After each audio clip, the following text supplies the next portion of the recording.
नमस्कार, मैं हूं अर्चना कौशल और आप देख रहे हैं किसान उत्थान कार्यक्रम। आज बात प्रगतिशील किसानों की करेंगे।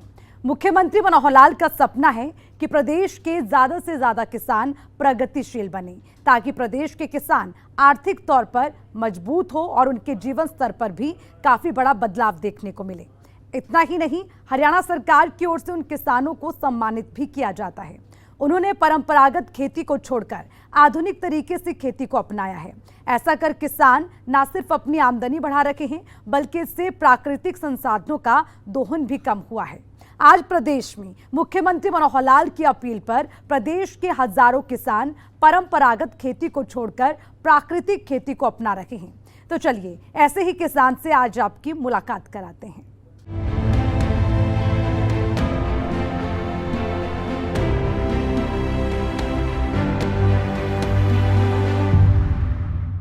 किसानों की उन्नति ही देश की प्रगति है। इस सोच के साथ मुख्यमंत्री मनोहर लाल ने किसानों के हित में एक के बाद एक कई कदम उठाए, जिसका लाभ प्रदेश के हजारों लाखों किसानों को मिल रहा है। किसान अब परंपरागत खेती को पीछे छोड़कर आधुनिक खेती पर बल देना शुरू कर चुके हैं, जिससे छोटे बड़े सभी किसानों को सालाना लाखों रुपए की आमदनी हो रही है। इसी पर देखिए हमारी एक खास रिपोर्ट।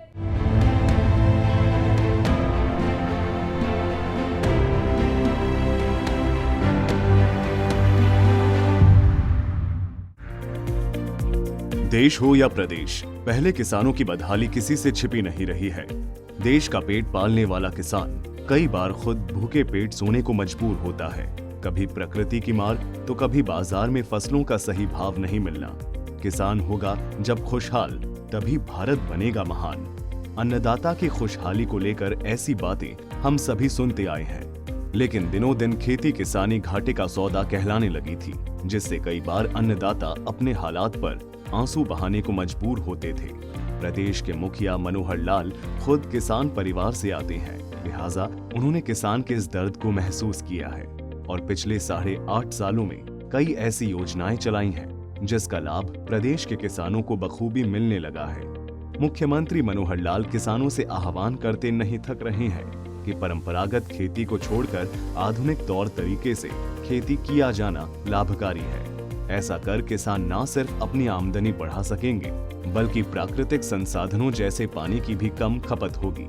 मुख्यमंत्री मनोहर लाल के भरोसे पर उतरकर किसान पारंपरिक खेती को छोड़कर आधुनिक खेती को अपना रहे हैं। बहुत योजनाएं हमने बनाई हैं, आगे भी बनाएंगे। समय के हिसाब से योजनाएं बनेंगी, वो सफलता मिलेगी, आपका साथ उसमें चाहिए। अगर हमें बीमारी वाले अनाज से मुक्ति पानी है तो अनाज की क्वालिटी अच्छी चाहिए, क्वांटिटी भी चाहिए, मात्रा भी चाहिए, लेकिन उसकी गुणवत्ता भी चाहिए। तो उसके लिए प्राकृतिक खेती के उपयोग, उसके लिए नेचुरल खेती के उपयोग, ये सारे करने होंगे और फिर उसकी मार्केटिंग करनी होगी, क्योंकि आज ऑर्गेनिक के लिए तैयार तो बहुत लोग हैं, खरीदार कई बार नहीं होते हैं। उसका अनाज पैदा होने के बाद मंडी में जाने के बाद पता नहीं लगता कि ये प्राकृतिक है कि नहीं है, ये ऑर्गेनिक है कि नहीं है। सब एक जैसा मिलता है। शुरू में 2-3 साल उसकी क्वांटिटी भी कम होती है, मात्रा भी कम होती है। तो इसके लिए भी नए प्रयोग शुरू कर रहे हैं, उसमें सब्सिडी भी दे रहे हैं कि नेचुरल खेती के ऊपर सब्सिडी मिलेगी, थोड़ी मात्रा कम भी हो तो भरपाई सरकार करेगी। लेकिन उस बीमारी में से बाहर निकलना है। पानी की कमी, माइक्रो इरिगेशन, इसके प्रोजेक्ट बनाएंगे, उसके लिए सरकार खूब पैसा खर्च कर रही है।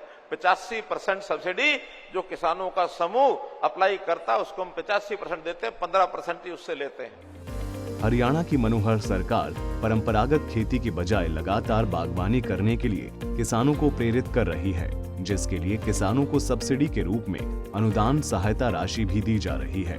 ऐसा सरकार इसलिए कर रही है ताकि किसान प्रगतिशील बन सके, खेतों की उपजाऊ शक्ति बनी रहे, पानी का कम इस्तेमाल हो और कम पैसे लगाकर ज्यादा मुनाफा कमा सके। ऐसा ही किया है यमुनानगर के चमरोड़ी गांव के किसान विजय कंबोज ने, जो 2 एकड़ में पॉली हाउस लगाकर तरह तरह की सब्जियों की खेती कर रहा है। सरकार ने हमारा काफी सहयोग किया। प्लाट हमें सिर्फ मतलब अपना 35% शेयर दिया और 65% शेयर जो है गवर्नमेंट ने दिया, और जिससे हमें आसानी से हम अपना प्लाट लगा सके। हाँ, सीड काफी महंगा है, पोलिया उसका जो है और उसकी जो है गवर्नमेंट सीडलिंग पे सब्सिडी दे रही है और सीड्स पे नहीं दे रही है। हम डायरेक्ट सीड लगाते हैं जो काफी महंगा पड़ता है। मेरे अब 2 एकड़ में मेरे प्लाट लगे हुए हैं। मैं सरकार से कहना चाहूंगा कि हमारे यहाँ मंडी की अच्छी व्यवस्था की जाए, जिससे हमें सामान ले जाने में, अपना बेचने में आसानी हो। किसान पहले परंपरागत खेती करता था, लेकिन 2019 में वह अपने भाई से प्रभावित हुआ और उसने बागवानी विभाग से संपर्क किया, जिसके बाद घरौंडा में उसने ट्रेनिंग ली और 1 एकड़ में पॉली हाउस लगाया। किसान ने बताया कि पॉली हाउस के लिए सरकार की तरफ से उसे 65% अनुदान मिला और जब उसने पॉली हाउस में खेती शुरू की तो उसे पता लगा कि इसमें कम खाद और कम पानी देकर ज्यादा उत्पादन किया जा सकता है। ये खेती मैंने 2019 में शुरू की और मेरे बड़े भाई से मुझको ये प्रेरणा मिली। मैं पहले ओपन में खेती कर रहा था तो उसमें मुझे कोई खास लाभ नहीं हो रहा था, तो बड़े भाई ने मेरे को मोटिव किया और घरौंडा जाके मैंने ट्रेनिंग ली इसकी और वहाँ से ट्रेनिंग लेके मैंने अपना प्लाट लगाया और उससे मुझे अच्छी प्रॉफिट हुआ। और उसके बाद मैंने दूसरा प्लाट भी लगाया। मेरे पास अब 2 प्लाट हैं और मुझे अच्छी इनकम हो रही है और पानी की भी इसमें काफी बचत है, पानी भी बहुत कम लगता है। इसके अंदर हम कलर शिमला मिर्च उगाते हैं जो लाल और पीली होती है और जो अच्छे दाम में बिकती है और हम उसको दिल्ली और चंडीगढ़ मंडी में बेचते हैं, वहाँ से हमें अच्छे दाम मिलते हैं उसके। फूलों की खेती में भी अच्छा प्रॉफिट है, लेकिन उसके हमारे मार्केट का ज्यादा दूर है तो हमें उसको ले जाने में दिक्कत आती है, क्योंकि उसको एसी गाड़ी में ले जा सकते हैं और ऐसे हम इतनी दूर ले जाने में वो फूल खराब हो जाएंगे, तो इसलिए हम उसकी खेती नहीं कर पाते। पॉली हाउस में किसी भी मौसम में कोई भी सब्जी उगा सकते हैं, क्योंकि इसमें मौसम के विपरीत भी तापमान को किया जा सकता है। वहीं बागवानी विभाग के डिप्टी डायरेक्टर ने बताया कि सरकार किसानों की आय दोगुनी करने के प्रयास में है और किसानों को अलग तरीके से खेती करने के लिए प्रोत्साहित भी कर रही है। जिस तरह परंपरागत खेती में किसान को मौसम पर निर्भर रहना पड़ता है, तो वहीं पॉली हाउस में मौसम पर निर्भर रहने की जरूरत नहीं है। वहीं कई तरह के कीट पतंगे ऐसे होते हैं जो खुले खेत में नुकसान करते हैं, लेकिन पॉली हाउस में ये कीट पतंगे नहीं आ पाते और साथ ही पानी का भी बचाव होता है, क्योंकि इसमें ड्रिप इरिगेशन की जाती है। सबसे बड़ा तो फायदा ये होता है कि इसके अंदर हम लोग मौसम को आगे पीछे कर सकते हैं। हम मतलब सरल भाषा में कह सकते हैं कि ऑफ सीजन में इसकी खेती कर सकते हैं, जिससे किसान को उसका मूल्य अधिक मिलता है। सबसे बड़ा फायदा उसको फाइनेंशियल टर्म में आएगा कि उसको अधिक मुनाफा मिलेगा। दूसरा है बीमारियों से बचत, कि कई सारी जो कीट पतंगे थे वो खुले खेत में आ जाते हैं और किसान भाई की फसल को नुकसान पहुंचाते हैं। तो अगर हमने पॉली हाउस या नेट हाउस लगा लिया तो उसके अंदर वो कीट पतंगे प्रवेश नहीं कर पाते और उनका आक्रमण नहीं होता। तीसरा मौसम की मार है, जैसे कई बार अधिक बरसात आ जाती है, ओले पड़ जाते हैं, तो उससे फसलों को नुकसान होता है। तो ग्रीन हाउस के अंदर उस सब नुकसान से बचा जा सकता है। पानी भी कम लगता है सर इसमें? हाँ बिल्कुल, इसके अंदर हमने कंपलसरी किया कि ड्रिप इरिगेशन का इस्तेमाल होगा और ड्रिप इरिगेशन का इस्तेमाल करते तो बूंद बूंद सिंचाई जाता है, तो खाद का भी समुचित मात्रा में इस्तेमाल होता है और पानी की बचत होती है। तो बागवानी विभाग हरियाणा में सबसे नया विभाग है, आप कह सकते हैं कि सबसे यंग डिपार्टमेंट है। 1991 में इस डिपार्टमेंट का गठन हुआ था। तब से लेकर आज तक बागवानी विभाग ने हमेशा नई तकनीकों को प्रमोट किया है। हालांकि सरकार की तरफ से इस तरफ खेती करने पर किसान का सहयोग तो जरूर किया जा रहा है, लेकिन फिर भी किसान को एक समस्या जरूर आ रही है।